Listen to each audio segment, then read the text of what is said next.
So how do you think the telecom has evolved in last one decade? A decade before, telecom networks were evolving on the IP-based software-defined networks. Yeah. Before that, telecommunication used to be, just a means of communication. Let's say India's digital infrastructure is like a defense post. What's the one thing we must guard at all costs? See, the digital infrastructure can be taken as a unit, and the youngster who's coming in, I would like to say that let us focus on indigenization. So what role did armed forces play in shaping your approach towards security, discipline and systematic approach? When we joined, from the very first day of our training, we were taught what is security and what is discipline. How did you enter into cybersecurity domain? Ladies and gentlemen, boys and girls, I am Lieutenant Commander Dheeraj Yadav, a naval veteran and currently the Chief Information Security Officer at Mitigata, full stack cyber resilience, where we work on building strategic cyber resilience solutions from threat detection and AI-driven security operations all the way to governance, risk and compliance. During my years in the uniform and in the cybersecurity domain, I've led the establishment of the mission-critical SOC and NOC frameworks, driven enterprise-scale security programs, and helped organizations strengthen their digital defense across multiple sectors, including but not limited to DFIR and dark web. Welcome to the very first episode of the MIDAS Bytes Brews by Mitigata, where we simplify the complex world of cybersecurity one conversation at a time, preferably with coffee in hand and zero phishing links in sight. Telecom is the invisible infrastructure of modern life. When it works, nobody notices, but when it fails, suddenly even your OTP arrives after your patience expires, just like my wife's. From governance and business to daily life, telecom is the first backbone of digital India. And cybersecurity is what keeps that backbone from being hacked, hijacked, or held hostage. This series is about moving beyond tools and tactics and asking the bigger question: how is the trust built in the national digital systems? Who secures the networks we are all dependent on before something breaks? And we couldn't ask the question to a better guest. We are honored to begin with Lieutenant Colonel Pooja Nautiyal, an Indian Army veteran, a key contributor to India's cybersecurity ecosystem, currently associated with National Security Council. She is a telecom specialist, including but not limited to in supply chain security, served the army for 21 years. And just in case that wasn't impressive enough, she also submitted the Mount Everest in 2025. So yes, today's guest has literally dealt with threats at the highest altitude also. Welcome to the podcast, ma'am. Welcome. Cheers, ma'am. Cheers. Welcome to the podcast, ma'am. Thank you so much for having me here, Dheeraj. Ma'am, telecom is like oxygen, जब तक चल रहा है, nobody notices. The moment it stops, everybody prays to the gods and understands its importance. So how do you think the telecom has evolved in last one decade? And we face it on daily basis, even when you go to a basement and there is no network, you feel the importance of it. Even when the the one WhatsApp message you are waiting for is not there. Yeah. Yes. So, a decade before, telecom networks were evolving on the IP-based software-defined networks. Yeah. Before that, telecommunication used to be, just a means of communication. Later, it became the underlying network on which all the other services are residing. So, from a normal utility, it has turned into an enabler. If the telecom networks are not there, then none of the critical services would run in the country. It's a lifeline to the economy. Yes. So from the national perspective, if you ask me, all the critical information is flowing on these telecom networks. The data transmission is happening on this. When we talk about the security of data in transit, so that is on the telecom networks. Data at rest, yes, Yes. in your own premise, but data in transit is all happening in the telecom networks. So it has got that kind of importance as far as national security is concerned. Coming on to the economic stability, all kinds of applications, your UPI, phone pay, your transaction, financial transactions, your health, everything is running on this network. Even a simple disruption may lead to economic instability. So that's why I say that telecom should not be treated as critical information infrastructure. It should be treated as critical telecom infrastructure on which all the CIIs are residing over. And who will understand it, the importance of communication better than a submariner. Yes. Oh, yes, yes. I fully understand. Please tell the audience, you have handled the Army's cybersecurity domain, you have climbed the Mount Everest. So what's tougher, fighting invisible threat actors in the cyberspace or surviving the minus 40 degrees on the mountain? Okay, very, very nice and good question, Dheeraj. You cannot compare Mount Everest with cybersecurity threats or the profession which I am tenating as on today. So Mount Everest was a totally different ball game. It was a physical and mental endurance. It was about the resilience, which all these qualities you have to show in cybersecurity as well, I would say. So last year only, in the month of May 2025, I climbed Mount Everest and I learned many leadership lessons from there, which I've started implementing in my professional life also. And so it has taught me, but that phase is over of climbing the Mount Everest. However, the threat actors are all the time in the environment. So this is a mental stress which keep on playing 24/7. So you cannot compare these two things together. Thank you. Right, definitely, ma'am. So, ma'am, over the last decade, how has the role of telecom evolved from a utility to a core element of national security and economic stability? When I joined Indian Army in the year 2000. And it's been 21 years now, and I joined the telecom department of Indian Army. So that time the telecom used to be only the means of communication or the connectivity. It was never seen as the enabler. And now after 10 years or so, I saw that when the telecom shifted towards the IP based software defined networks, so the risk also changed. The complete paradigm of looking towards the telecom sector changed.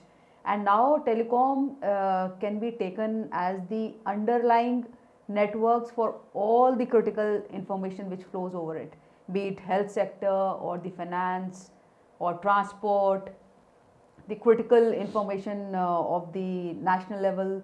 Everything is residing on telecom overlay and networks. So now you can say that telecom has become the underlying network or the sector which facilitate all different kinds of critical information sectors over it. So there is a huge difference of the yesteryear's telecommunications and today's telecommunication domain. Definitely. Yeah. Ma'am, on a lighter note, let's say India's digital infrastructure is like a defense post, so that you can relate better. What's the one thing we must guard at all costs? Like if I'm you are the CEO and I'm the young lieutenant just joined your unit, how will you explain to me that this is the thing I want you to do? See, the digital infrastructure can be taken as a unit, and the youngster who's coming in, I would like to say that let us focus on indigenization. Okay. Let us not, import the products and in our domain. I like indigenous products. For example, Old Monk is my favorite go-to drink. Okay. Okay. So, as far as telecom sector is concerned, or I would say the digital infrastructure is concerned, indigenization is one thing towards which India should focus and is also focusing, and we want to be a Viksit Bharat by 2047. Yes. And that is going to play, this particular aspect is going to play a very important role in that. So when we say indigenization, it cannot happen overnight. It has to be done in a phased manner.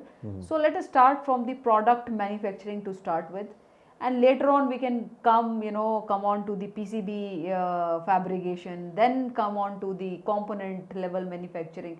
So this is how we need to come with respect to the indigenization of the products which are being put on these digital infrastructure. Other than that, I feel the R&D is very important. Innovation, R&D, these are fields where we are actually lacking today. Government is giving a lot of R&D funds to the startups, to the academia. But I think we are picking up with a good pace now. Very even, nice. Even so giving an example from my own organization, we are investing heavily in the R&D in-house.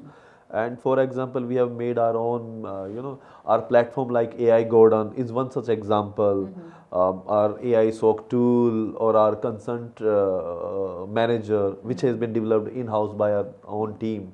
So good, Dheeraj, you are talking about the cybersecurity solutions which your company is making. Yes. I am talking about the product level manufacturing, which would require so many hardware products you are talking about. So there's so many agencies which are required to be collaborated to in order to make a particular product.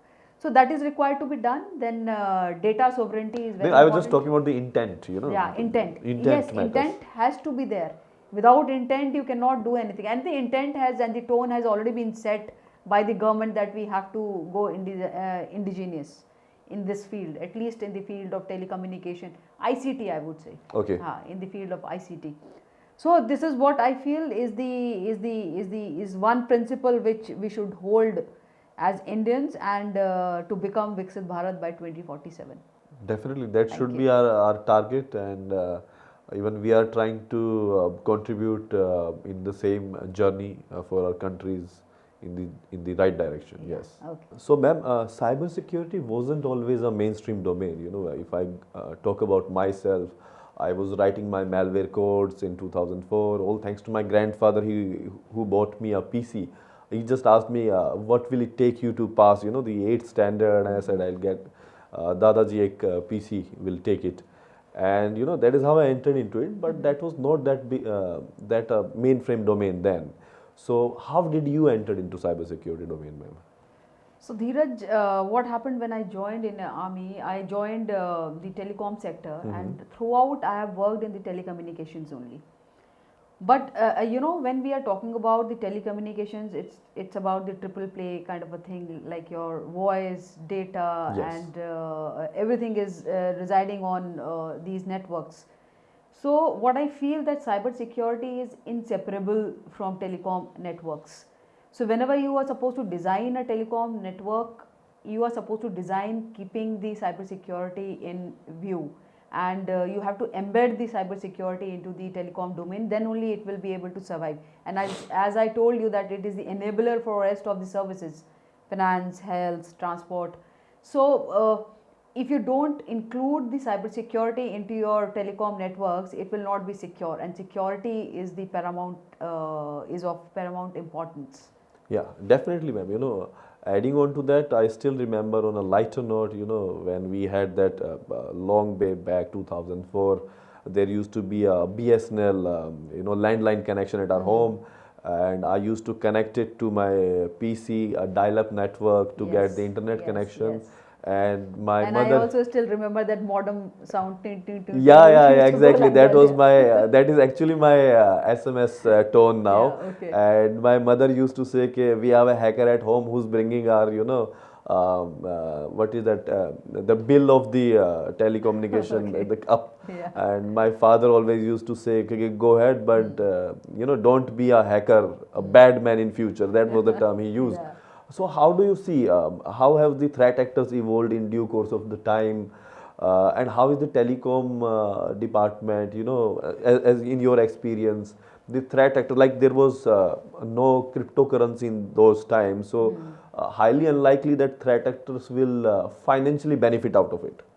right? But crypto comes into picture, threat actors are financially benefiting out of it, and that has now become a profession itself, Correct. another chain of, so how do you handle it? See, the portfolio which I am handling now does not deal with handling with hackers per se. But from my experience, I would like to say that you can divide these hackers into two categories. One is state-backed Yeah. actors, threat Yes, actors, yes. and State-sponsored threat actors, another yes. one the normal criminals. Yes. So the hackers who are state-backed are generally, there is no dearth of resources. There is Yes. no dearth of money for them. Yes. They are very, very disciplined. They know how to handle things. They know, they have the motive behind doing the hacking, that is the interest of their state. Yes. They are protecting their own nation. Yes, They are yes. thinking about the benefit of their nation. So their motive is totally different. And if you compare it with the normal criminals, their motive is basically material gain, which may be the financial frauds or any kind of defamation to somebody or something of that sort. So there's a huge difference between these two categories. And the first category, state-backed threat actors, can be called as the cyber warriors. Yes, For yes, the nation. definitely. Yeah. For others, they are warriors, or somebody, they are threat actors. For their own nation, they are warriors. Yes, yes, definitely, definitely. That is the case, ma'am. Yes. Ma'am, as once said by the great Field Marshal Sam Manekshaw, there are three qualities of a leader: professional knowledge, competence, and courage. So, what role did armed forces play in shaping your approach towards security, discipline, and systematic approach? So, when we joined our armed forces, you joined Navy, I joined Indian Army. When we joined, from the very first day of our training, we were, taught what is security and what is discipline. Yes. So it is nothing else but the mindset which is being created in all the cadets, and this is how we carry on with that kind of mindset, and we fight the wars, we undergo various operations Yes. in our own domains. So I would say that the training in the armed forces inculcate those habits of securing things with a due discipline, because discipline, without discipline you cannot secure Yes, your yes. in my case the networks, in case of any infantry person is the physical boundaries. Definitely. So this is how the discipline and the security is inculcated by the army, and that has proved very good in terms of now the kind of appointment which I am tenanting. So those kind of qualities is taking me here. As far as that systems thinking is concerned, system thinking is, again, when you are going for an operation, it is not only the infantry which is going. You are taking the armored element, you are taking signals element. So it's a complete holistic system approach which you take, and that's how a war is being fought. Similarly, so same kind of habits are inculcated in us also. So whenever you are designing a particular architecture or security architecture for the telecom sector, you take care of everything, the people, the processes, and the technology. So this is how we approach the systems, and this is how I build up the thinking towards it. Definitely, man. I have built my own. One of my systems I follow on daily basis is, apart from professional knowledge, competence, and courage that the armed forces taught us, the one thing I still remember from the academy times is 90% of your problems can be solved with one motto, that is right place, right time, and right rigs. Absolutely, Yeah. I totally agree with Yeah, you. yeah, Totally definitely. agree with you. Yeah. So, ma'am, from your experience in this civil domain, which is the most misunderstood aspect of telecom security among the non-technical leaders or non-telecom leaders?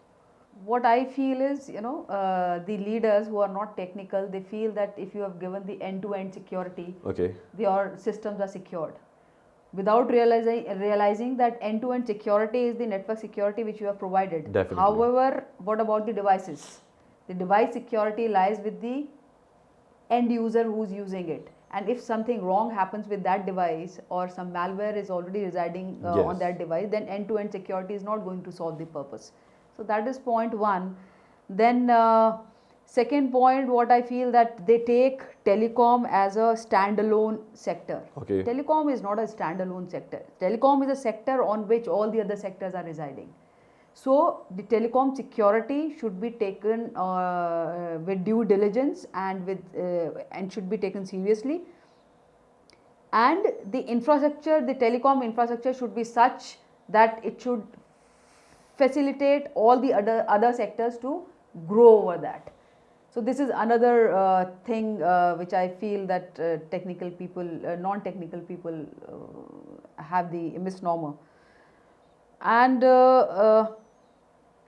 lastly, they feel that if you have complied with a particular kind of compliance, your cybersecurity is done. Or if you have put a particular tool, which is a very good tool, your cybersecurity is done. It's not like that. You have to continuously monitor your networks. You have to continuously see your logs. You have to have some, time frames for your incident reporting. You should have a proper escalation mechanism. The processes should be set.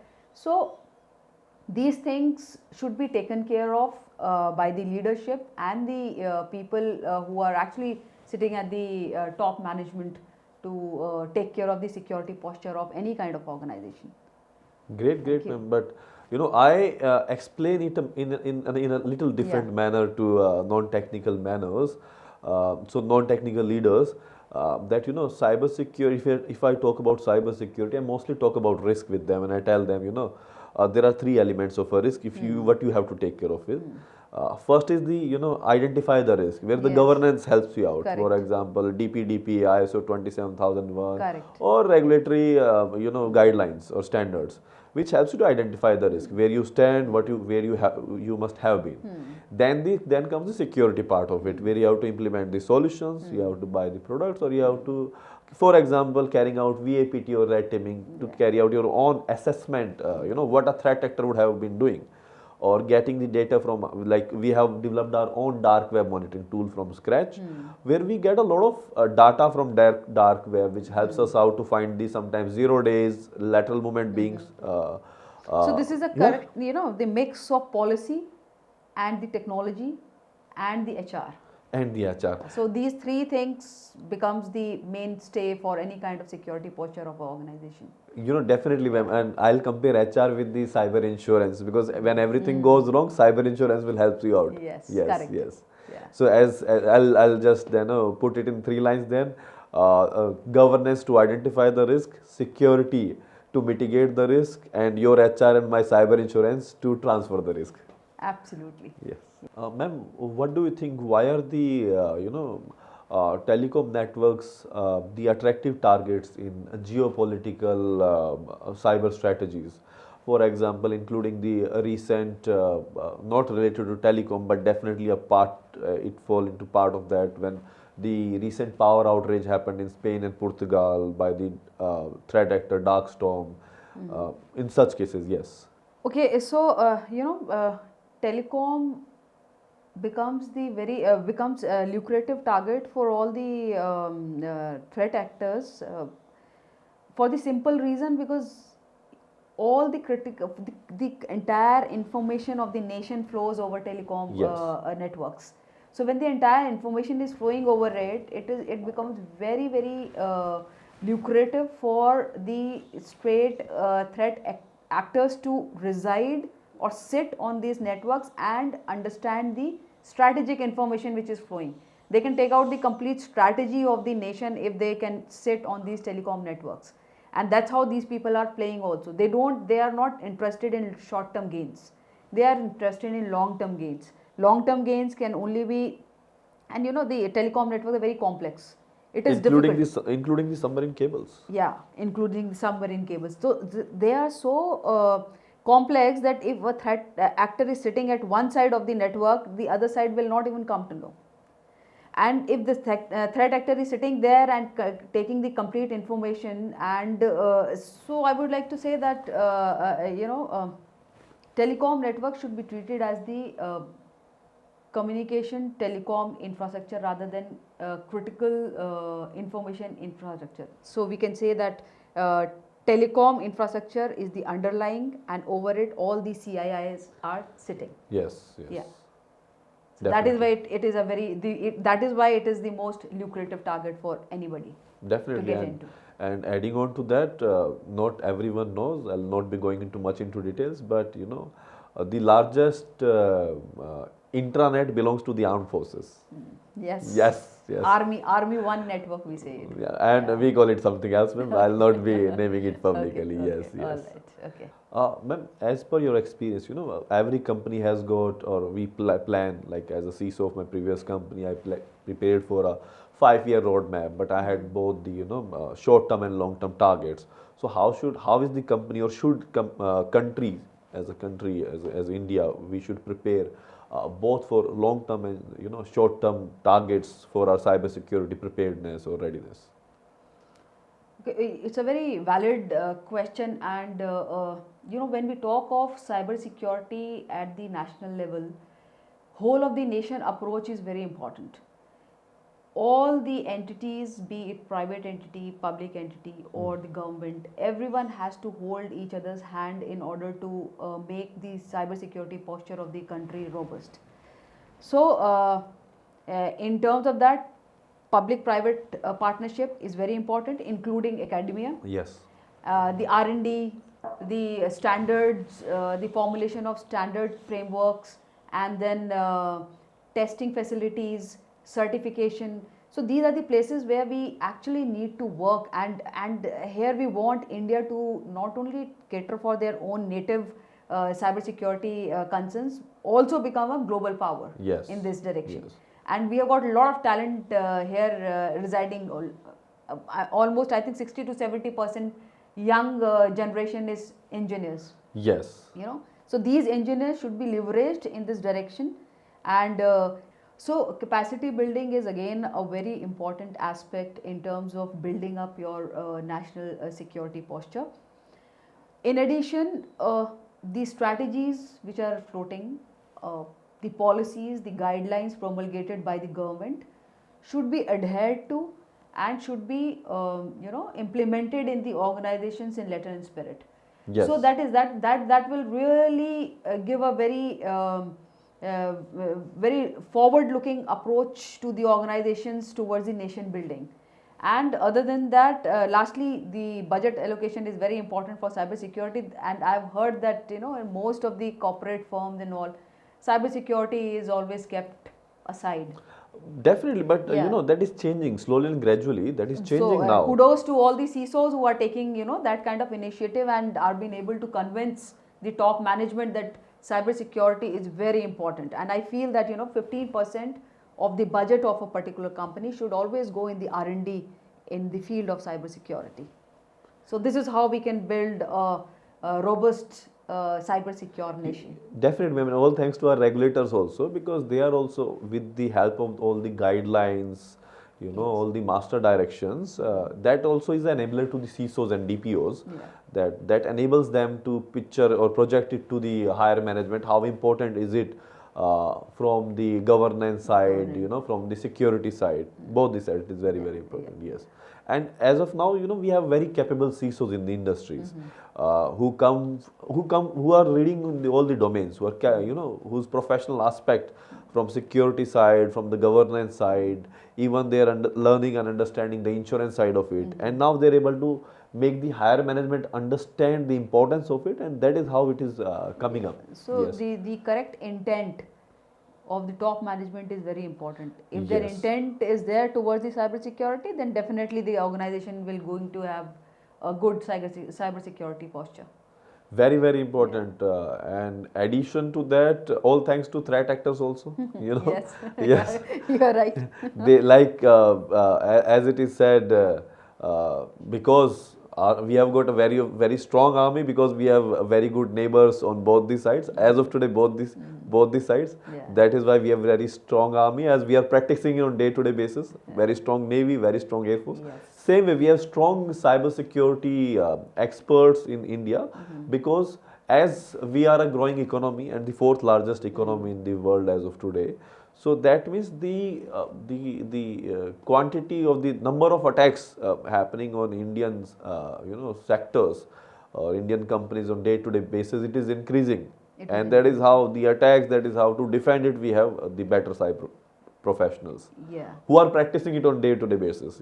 And again, the indigenous cyber stack is also very important. You have to be capable enough, the Indian companies, especially who are dealing with cybersecurity solutions, they should be capable enough to develop their own cyber stack, their own cyber ranges, so that not only your own nation, you can field your cyber ranges outside also and become a global leader in this field. Yes, and adding to that, all thanks to our organization, we are very much into R&D, and we have developed our own dark web monitoring tools from scratch. We have our own AI tools.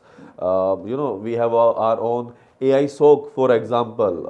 And my SOC team is active 24/7. Most of the time, most of the organizations whose SOC we handle, in the morning the CISOs call me up and they say, Dheeraj, the first thing my team does in the morning is to check how many alerts and what alerts the Mitigata SOC team has sent in the morning. So it is very, very important. We have to develop things from scratch. We have to be as much possible as self-dependent. That is how it comes into picture. And COVID has already taught us that we should be, it has taught us that we have to be self-reliant in every aspect, including cybersecurity. Ma'am, tools come and go. I always tell my team to concentrate on fundamentals. Tool can change at any point in time. So tools will come and go, but architecture is the fundamentals. So from the architecture point of view, what are the non-negotiable security design principles for modern telecom networks? Whenever you're designing a security architecture in any domain, be it telecom or finance or health, fintech, the important things are zero trust. Okay. You cannot trust the user or the device or the application by default. You have to set some certain controls there. Then next comes is the defense in depth. There are various layers. All of us know OSI model. There are 7 layers. So the defense should be put at every layer of this OSI model, and so that if one of the layer is breached or compromised, the other layer is taking care of it. Yes. Then next comes the most important thing is secure by design. So whenever you are designing a product, designing architecture, you should take care of the security from the very first day, since the inception of your design. And the security, when we say secure by design, means that you have to take care of the processes, you have to take care of the people, you have to take care of the technology.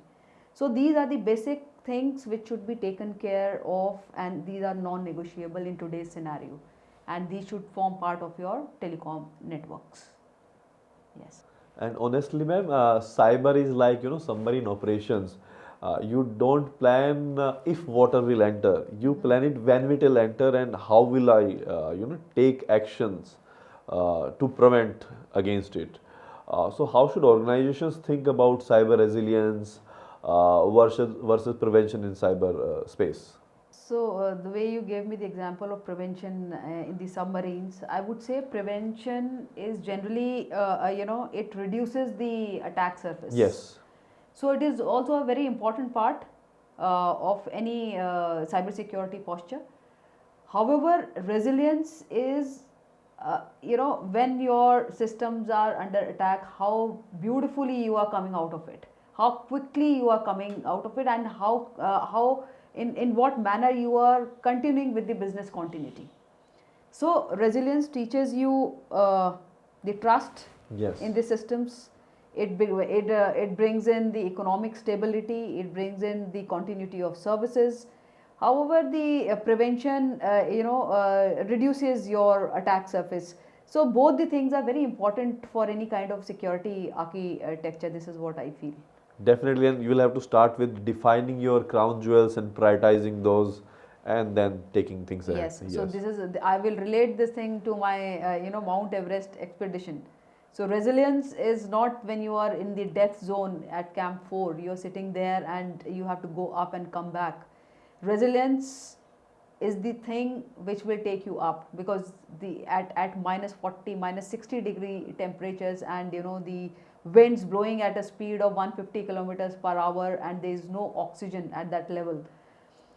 So it is your resilience, you go up. If you see that snow blizzard is much more, you cannot go up further, you come down and then you equip yourself and then again go up. This is what is resilience, and this is how we are supposed to act in our security architectures also. And adding to that, preparedness came from the academic time when you were made to do all those ragdas and all the stuff we do in the, without going much into the details. Yes. Yes. Yeah. So ma'am, as it is said in the armed forces, Army, Navy and Air Force, drill is the bedrock of discipline.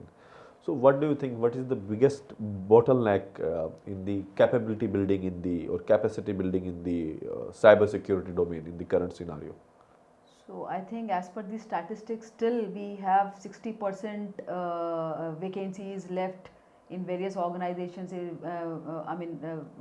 There's a dearth of cybersecurity experts in the industry. Yes. There has to be some reason behind it. What I feel is that when the children are in school, at the school level, there is no awareness with respect to the future prospects in cybersecurity. So children, when they are coming out from their class 12 standard, they are not aware that they can pursue cybersecurity as a profession also. They generally look for other technical fields or other finance, in health and all those sectors, but nobody is getting into the cybersecurity aspect. So awareness programs in the schools is very important, and after that awareness programs in the colleges are very important, so that people are given, or students are given exposure towards the cybersecurity. That's one. Another bottleneck which I see is the top management. When they are not aligned towards the cybersecurity, they would not pick up the right talent, and they would not give the correct remuneration to the cyber experts. So that also is one of the reasons that the young talent is not getting into this field. And if somebody is getting into this field, then the retention of that talent in the organization is again a big challenge which we see. So these are a few things, and the professionals in the specific field should be trained in the specific fields. Like somebody should be trained in the OT, then somebody in cloud, and then IT. So there are different sectors, and people should be trained in the niche verticals, and this is how we can overcome this bottleneck and come out with good solutions. Definitely, and to be a leader in the domain, then you will have to learn everything, almost have at least the basic knowledge. Yeah, correct. Like to start with, yes. You have to get into one field, and thereafter, yes, the moment you start you come into mid levels leadership, then senior level leadership, then you need to know the complete architecture of your company. So ma'am, just a question came in my mind right now. So were you aware when, not everyone will know, ma'am is very, very, elder to me. I am still the younger lot, and even with the white beard. So I would like to ask you one question. In the armed force, I would not have got enough guts to ask you this question, but how did you came to know that there is some opportunity to join the army and go ahead as an officer? Long way back. A long way back. And which year was this? Yeah, so I told you that I got commissioned in the year 2000. Okay. So it's been now 26 years. Yes. That I was still in my shorts, roaming around in my village that time. Yes. Okay. So coming into army. And sorry, I was in Dehradun. Yeah, just recalled. I was with my uncle. My buaji took me there. Fufaji was also in army. Okay, so I belong to Dehradun. Yeah, great. Oh man. Yeah. So I belong to Dehradun. My father was in the army. Yeah, okay. So he was in the infantry, 25 Punjab, and my grandfather was in the British Army. Great. So I think the army thing was in my blood, and that was the thing which motivated me to join Indian Army. I was not at all aware that I'm going to join Corps of Signals, which is the telecommunications. Yes. But it so happened I joined. Nobody knows. Nobody knows that time. So I joined Officers Training Academy in Chennai, and there I was allotted Core of Signal. That's how I got into telecommunication. And were you made to chop off your hair, or you did it on your own? Yes, we were looking like, they chopped like a small crow. We chopped hair. Yes, we were also told to chop our hairs because it's very difficult to undergo training with long hair. Yes, yes. Yeah. And not everyone will know. Even I'll say that my time in the Naval Academy as Arimala, when I was there as a cadet, getting trained, I liked my academy very much, but only on the first day and last day when I could actually see the academy from those eyes and how beautiful the academy is. Uh, how was it? How was your experience at OTA? OTA is a very difficult academy because of the weather. Chennai Yes. is not a very conducive weather to undergo training. So it was difficult, but at the same time, all of us used to go undergo the same ragda, so we used to enjoy it, and and the time passed. And last year only we had gone to the academy again because we finished our 25 years. Oh, great. So we celebrated our silver jubilee there. So again we relived our old, Ma'am, take it as a compliment. You don't look that old. Thank you. Ma'am, going back to 2013 when I got commissioned, and my younger brother asked me, "Okay, भैया, what do you think? आपको कैसा लग रहा है कि 10 साल बाद navy कैसी होगी?" And with all the frontline ships, the shift in the frontline ships, submarines, aircrafts. Well, Navy has, for everyone to know, for all the audience to know, Navy has got its own air arm also. We have got our own fighter aircraft, reconnaissance aircrafts, and stuff like that. So, what do you see? What will be the future of telecom department or the telecom network after 10 years? And for him, whatever I said that will be the future, we are in a better condition than what I told him. Yes, Okay. in the Navy, yeah. Okay, all Yeah. good. So, Dheeraj, as far as telecom networks are concerned, you know that, emerging technologies are there, AI is coming up, ML is there, then you have 5G, now we are looking forward for 6G, and then, so the telecom networks are shifting from, basic terrestrial, that line communication, to the native cloud communication. So now we are talking about the data centers and the services. For me, it is from that dial-up network to broadband. Yeah. So we are also moving towards a better future. So what I see that native clouds are going to be there. Yes. Then services will be provided. I mean, all these services like software as a service can be given, and security as a service can be given. So today we talk about all these things. So security of these data centers is very important, and sovereignty of these data centers is equally important. Data should reside in the country itself, and this is what I see. But I just want to give this food for thought for all of you, that we are also talking about taking the data centers to the space. Oh, yes. On the satellites. So now the complete paradigm of security is going to change with respect to all the data centers going up in the air, in the space domain. So there is a need. We again have to rethink the security architectures for that. We have to see about the power, the cooling of those data centers, and what are we going to do with the data centers or terrestrial data centers.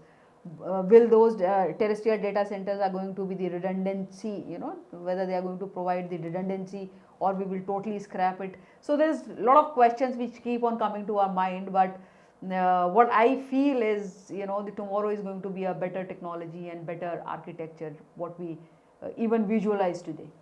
Ma'am, it's like inviting the drones, uh, the sensors, the hackers to the same party and praying to the God that nobody misbehaves.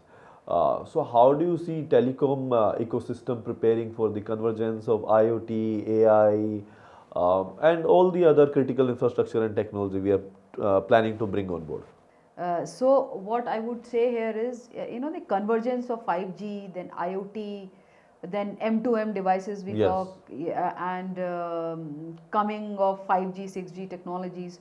So the convergence is happening in the sense uh, even a simple gadget like our watches are also Yes. connected to the networks. So When you're saying watches, I'm still wearing the one which was allowed, to us in the so you unit. are a true soldier. Yeah, You're a I true still soldier. wear the A same. person like me wears this because this is the watch which I took to Mount To the Everest. Everest, To yes, the yes, Everest. yes. So Yes, this is still reminds garment. me when even the non-smartphone, what we call as a dabba phone, was allowed in the unit, and that is the only one which was allowed. Yes, ma'am. Yeah.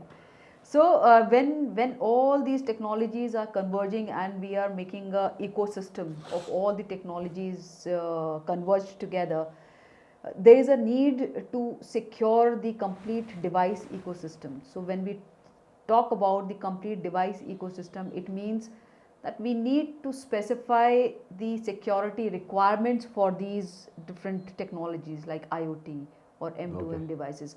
So there is a need to have the security requirements, and when we have the security requirements, based on that the testing facilities should be available in the country or outside maybe to start with, because it has to be done in a phased manner. It cannot Yes. happen that we do everything here in India today, but yes, in a phased manner today we can get our devices tested based on the security requirements outside. Tomorrow it will come in India itself. Then based on the testing, the certification process. So it's a complete harmonization of security standards, framework, your testing, your certification, and this is how we can secure the complete device ecosystem. It also includes, the capacity building. In order to get all these things in place, you need to have a proper capacity also build up in the country. Exactly this is what we are doing at Mitigata also. Capacity building, Yes. in-house R&D, from governance, then security, and definitely always taking care of the risk which you have to transfer through insurance. Yeah. Yeah, correct. I always remember my wife used to always used to say कि हमेशा जुराब के अंदर थोड़ा सा cash लेके जाया कीजिए. You don't know कि UPI किस दिन चलना बंद हो जाएगा and your card will also not And work. she's so true. She's so true. So She's that so is the true. insurance that you always have to Yes. cater for the contingencies. Yes. Ma'am, in today's scenario, even recently with a lot of cyber security incidents, most of the things being blamed on the interns. So in today's scenario, let's say even a young intern can bring the Wi-Fi of a country down. So, what advice would you give to the policymakers, the senior executives, and the younger generation in designing the security framework, which should or must last for at least a decade? Okay, so when we talk about the senior executives or the top management, I would like to say that they need to understand first and assess the risks involved in the organization in terms of cybersecurity. Until unless you don't assess the risks, you won't be able to come out with a proper security architecture. So, understanding the complete organization's cybersecurity risk is very important, and based on that, to have a correct intent. If the top management or the senior executives have the correct intent, then the system will fall in place. Yes. And then the junior leaders, they should be able to follow what their seniors are saying. And also the senior management or the executives or I would say the CISO, they must understand and get themselves aligned with the national policies.